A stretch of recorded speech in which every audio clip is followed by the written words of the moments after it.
Roll the dice, a flip fight in the basement Friday night. Good morning, friends, and welcome back to another episode of GM Philosophy in the Morning. I'm the GM Philosopher, and today we're talking about something really interesting.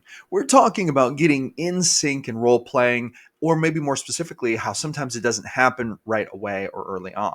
Last night, I was a player in the first session of a game run by an awesome GM named William, who's a member of my Discord channel. You can find a link to the episode I'm referring to down in the description. You can also find a link to my Discord down in the description. But I was a player in William's game last night, and we had an awesome first session. I thought it was super fun. I'm playing a Minotaur bard named Grom, and he's kind of like a capitalist, lawful evil Minotaur bard. I don't know what else to say about it.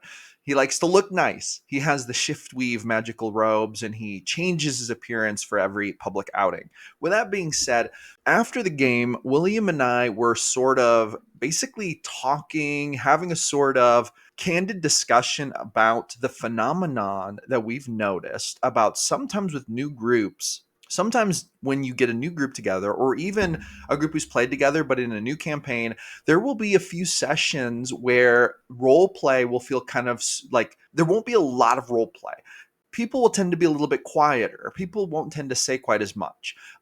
Things won't tend to be quite as in sync feeling.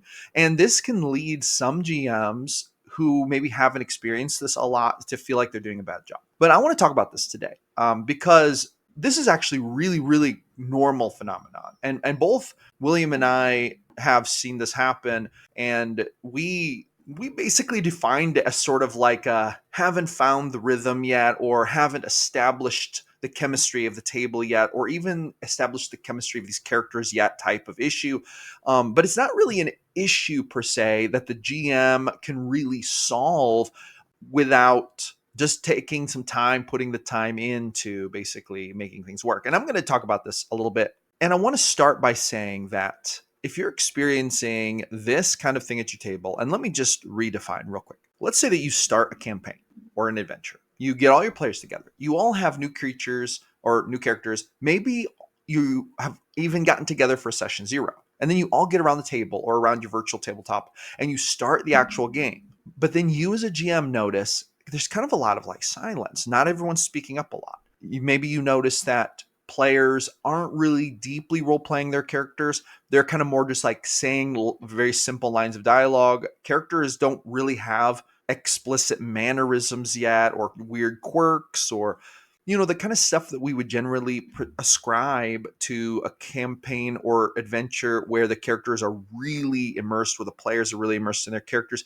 Maybe they all kind of just seem like, and I'm not using this in like a mean way or a mean term, but like everyone's sort of playing their characters in a sort of cookie cutter fashion. There isn't really a whole lot standing out in terms of like individuality. There isn't a lot of in-game discussion going on either. Like the players may very lightly, almost, and it can almost feel like superficially interacting with one another. And perhaps more than anything, a lot of times this phenomenon is accompanied by players not taking any initiative.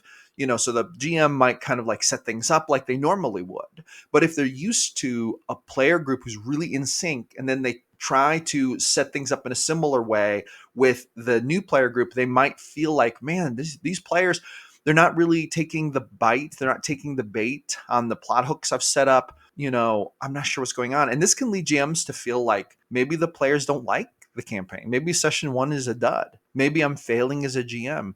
Maybe these players don't have good chemistry together. Maybe one of the players doesn't have good chemistry and the others are kind of feeling that and it's causing them to be withdrawn. Or maybe my setting isn't very good. Like GMs will maybe blame themselves in a lot of ways for this kind of like new campaign jitteriness. But let me take a moment and talk about what is actually going on here. By the way, do you struggle to come up with plot arcs on the fly? If so, I have the perfect tool for you. It is called My Ultimate Plot Randomizer. It is a free ebook. When you join my email list, you can download this for free. You'll get the link in your first email. It contains 4 D100 tables that will let you roll random plot arcs whenever you need them. Roll the hook, the conflict, and the conclusion, and even add wild and wacky stuff all right there. Download this print it out, add it to your tool collection, and you will never go without another plot arc again. I give this away for free to help you create awesome plot arcs just like I do. I use this in almost every single session, and you are not going to want to miss out on this, so make sure you grab this. The truth is, and here's the truth of it, and here's kind of like the answer, the solution, and then in a minute I'm going to tell you how to get here faster, but like here's what's actually going on. What's actually going on is when you start a new campaign, and this is especially true and often made even more complicated when you have brand new players who've never played with each other. But when you start a new campaign, you have a lot of factors playing toward having a state of like early campaign jitters, where your player characters may not feel like they're in sync, where it might feel like there isn't much table chemistry. So part of it is brand new campaign. It's just a little bit of, just a little bit of getting used to the water. Part of it is new people not knowing each other very well. But even if people know each other well, there's part of it where the characters may not know each other well yet.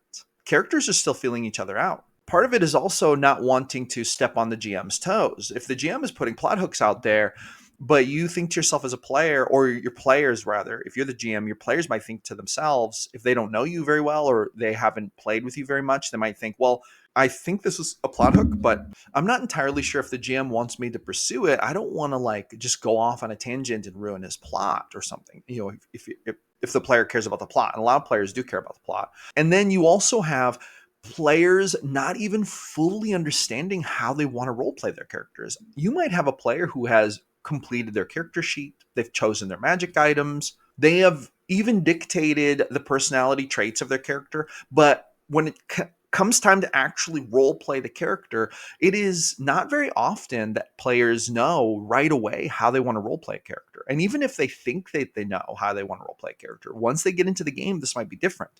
And players may need some time to acclimate. Now, let me just start by saying that none of these factors are pointing at you being a bad GM. In my experience running, I've run at this point, it might be safe to say that I've run over 100 different adventures at this point, I think. Maybe at least dozens, because I've had a lot of campaigns that last years and years and years. But I've started a lot of campaigns and run a lot of games. And it is really important to understand that in my experience, these early session jitters, like this feeling of not being in sync, this feeling of not having great table chemistry at the onset, is actually really common. I find that this is almost always 95% of the time, this is going to be present in the first session. It is very rare that the group just falls in sync in session one. This is very rare. If that has been your experience before, then that is actually, you should count yourself very lucky, because usually groups of players do not fall right in sync in session one, usually. With that being said, it's also more likely to take a little longer for everyone to get in sync if you're running virtual as opposed to running at the table, because it's just another degree of separation. When we're at the table, we can see each other, we can interact with each other, etc. And in my experience, in the vast majority of different games that you start, even if players know each other really well, even if they're great role players, even if you tend to have some really proactive role players, this early game jitteriness, this feeling of not being in sync, this feeling of a lack of chemistry is probably going to exist for a little while. This is not a problem. In my experience, it generally takes 1 to 5 sessions to really get in sync with everyone. It takes 1 to 5 sessions for everyone to figure out how they want to role play their character, figure out exactly how to interact with the other players at the table in a good way, to figure out how to interact with the GM and his plot hooks in a good way, or her plot hooks, the GM and their plot hooks. It's going to take a little while for everyone to really get in sync and find their place. And generally speaking, I find that this tends to happen by session 5. Now, there are rare cases, and I have seen this, and this is not very common. There are rare cases where players never get in sync with their characters, and or their characters never get in sync with the rest of the party. This, in my experience, is quite rare. This probably only happens about 5% of the time. I've only seen it a handful of times in my games. And generally what happens in these cases is the player who's playing the character, if they want to be included in the game, if they like the group, if they enjoy the game, but they're just not enjoying their character, generally they'll say something to me like, I'm really not feeling my character. I think I'm going to sacrifice him or let him die, or something like that. And I've had I've had players basically in the very early stages of the game basically put their characters into the line of fire in like an act of self-sacrifice. And I'll be like, there's a very good chance your character will die if you do this. And then they'll say, oh, actually, I think that's good because I think this character, I'm not really feeling this character and it's probably time for this character to go. I want to roll up a new one. And so it'll be like, I got you. I got you. And they will have their act of self-sacrifice and then they'll start rolling up their next character. And then usually this next one is a slam dunk because they kind of figured out what they wanted to play. Sometimes this happens, but that's also kind of rare. So let me just tell you as a GM what to think if you're experiencing this problem. Number one, you should not think this is your fault necessarily. Number two, you shouldn't think that this means your players don't like the game. Number three, you shouldn't take this to think that the table has bad chemistry. Because even if you're doing an awesome job, even if the players are great role players and they have great chemistry with each other or great potential for chemistry, and even if they love the story and everything is jiving well, you will likely still have at least some degree of those early session jitters, of that feeling of not being in sync, that feeling of a lack of table chemistry until everything kind of sets up and sets in, which takes like 1 to 5 sessions. So don't blame yourself. Don't put yourself on the hook for that. Do not think that you are doing a bad job because odds are good that you're doing a great job. Your players probably love the game. And if they're continuing to show up, this is a very good sign. Now, let me tell you how you might be able to speed up this process of getting your player characters really comfortable playing the game. But first, before that, real quick, I want to tell you about my product of the video. This is a one-shot that I created called The Silent Winter's Night. It's a one-shot adventure module designed for any fantasy TTRPG system. And as we come up on the holiday season, this is going to be really important. Do you run holiday one-shots for your group? I always do for my core group. And this is my official holiday one-shot of 2024. And I want to show it to you. Basically, this is a story about the group of characters, and you can insert this into any campaign. As long as you have a snow-covered mountain, you can make this work. But the story here is basically this. Your group happens upon a wrecked sleigh that seemed to fall from the sky. There are a bunch of dead reindeer. What happened here? There are giant gash marks in the reindeer. It's a sight of carnage. It turns out Father Winter, a minor deity charged with safeguarding holiday cheer, holiday magic, gift giving, and goodwill throughout all the realms, has been kidnapped by an evil steampunk scientist whose world has been drained of holiday magic. Only your group can solve the dilemma. There's a mystery. They have to figure out what happened. There are some puzzles. They have to figure out how to activate the interdimensional transportation machine. Let me show you a picture of that. There it is, the strange machine. They need to battle evil holiday snowmen and a giant ice falcon. Let me show you a picture of those. Shabam.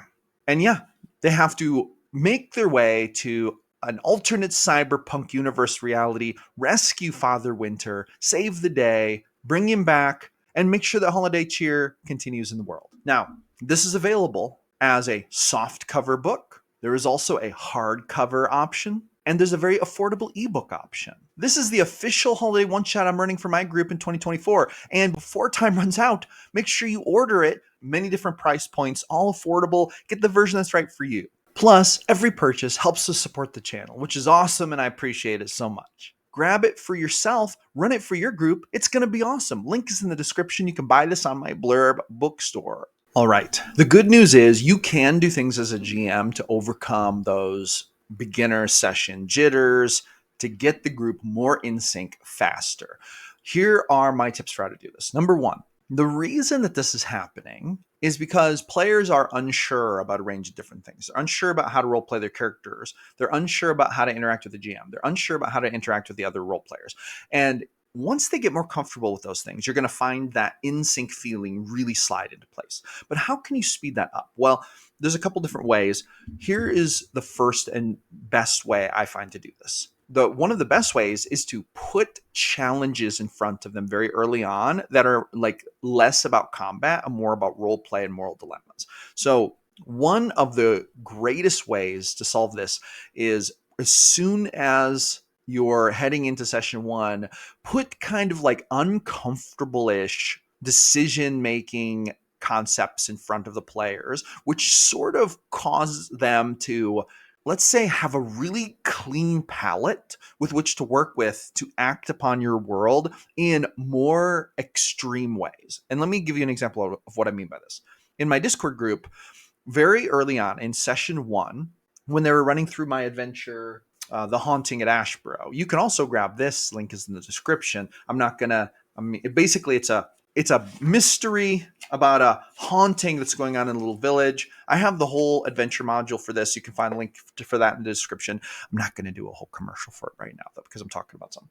But anyway, I'm running my Discord group through this adventure. And in session 1, we had those early session jitters. Everyone was a little quiet, and this is to be expected. I expected this. But here's one of the things I did to try to break the ice. Right away, when the group entered the village, I had some elves walk up to them and kind of say some uncomfortable things. Like, and here's the story behind it. The player characters in this setting were not elves, but they were in the deep elven, like rural countryside where the elves were steeped in elvish tradition, where the elves were very untrusting of anyone who was an outsider, right? So the elves looked upon this group who was coming to solve the haunting as sort of like a bunch of outsiders. They're like, oh, you are not people we trust. And so they basically kind of had this elven couple walk up to them and say, you have a lot of nerve being here. You're getting into business that is not yours to get into. It would be best if you left town. Thank you. Like, they were really rude. They were really rude. What did this do? This put the player characters into a situation where it was a little bit more extreme. It wasn't just like, oh, nice little role play. No. Right from the get-go, there were NPCs being rude to them, unappreciative of the fact that they were here to help. But they were also faced with this kind of like a little bit of an ethical dilemma. It's like, look, these people are being rude, but at the same time, this haunting has been going on for over 400 years. It is a deep set part of the culture of this village. And to them, having outsiders coming in and meddling with it, there could be a lot of like strong feelings about that. So there's some empathy to be had for it. And so the player characters got to navigate that in their own ways. And what this did was it gave them a really interesting, slightly more extreme situation to interact with that would give their characters lots of opportunity to come out and to role play about something that's a little more morally gray, about something that's a little bit of an ethical quandary, something that wasn't entirely just a cookie cutter nice situation, right? And I think that this is one of the best ways, is putting these types of situations in front of players. Now, the players could have just walked away from it, right? But those who chose to engage did come out of their shell a bit more. They came out of their shell a little bit more because this was a kind of an extreme situation. It wasn't just a nice little conversation with someone at the tavern. There were people saying rude things to their characters. So they were able to come out of their shell a bit, say a little bit more about what their characters believed, role play their interactions with the other party members in regards to it, because this made them a group. All of them were being condemned the same by these onlookers, so it created a more shared sense of camaraderie. I like to do these things too. Now, that's one thing I like to do. Another thing I like to do, and this is kind of like my second tip for this, is I like to try to bring NPCs in to single out players as much as possible. And I try to do this in session 1 as early as possible. So like I want NPCs to focus on each player, maybe different NPCs. Like, for example, in session 1 of my Discord group running Haunting at Ashburrow, there was a barmaid who took a particular interest in one of the players. He's actually a lycanthrope, which is pretty cool. But she took like an interest in him and was sort of flirting with him. And then there was the village protector, who was an elf, kind of took a special interest in this human monk who's with the group. Her name is Shiori, and she's a human monk, but she belongs to an order of monks that has always traditionally been elven. So she's grown up steeped in elven culture. She's basically grown up like an elf. She's just a human. So the only part of her really that's different from these people in belief and practice, and even in the way that she's lived her life, is the fact that she's human and wasn't born an elf. It's literally skin deep, right? Everything else she understands about their culture, but they don't give her that credit. So the village protector kind of saw that. And at first he was like, I kind of think you're a poser. But then he came around and, he started to have more respect for her and understand her. But But in the very first session, he had a little interaction with her that was basically like, listen, I don't know who you think you are, but you need to take into account that these people, blah, blah, blah. Right. So she had this interaction with him. I tried to give every single character sort of an NPC interaction that was unique to them, that could belong to them, that could help to bring them out of character a bit, and basically asking them, hey, how are you going to play this character? Because you're getting the challenge right now. Someone is challenging you. And the challenge isn't like a combat challenge. A challenge is like maybe one of intellect or one of ethics or one of moral dilemmas or one of philosophy of what you believe. Or maybe even, what are you going to do with this attraction that's building between us in the case of the flirting? So there's these challenges that come up. And I think that proposing these to characters early on gives player characters an excuse.